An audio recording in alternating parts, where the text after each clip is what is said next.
The Kenmore range F31 error code occurs when the oven's temperature sensor is faulty.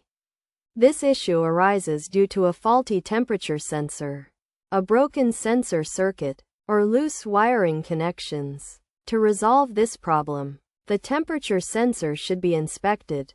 Begin by powering off the machine and disconnecting the purple wires connected to the control board.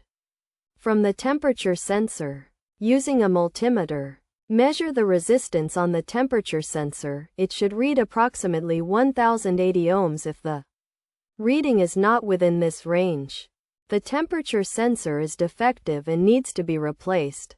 Next, examine the sensor's circuit, ensuring the power supply is turned off and the purple wires are disconnected from the control board.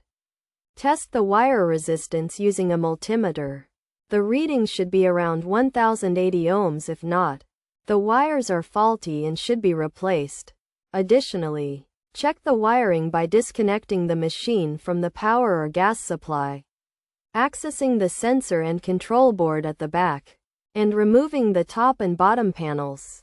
Inspect the sensor wires for loose connections and tighten them as needed. After reassembling all the components and powering on the machine, check to see if the issue is resolved.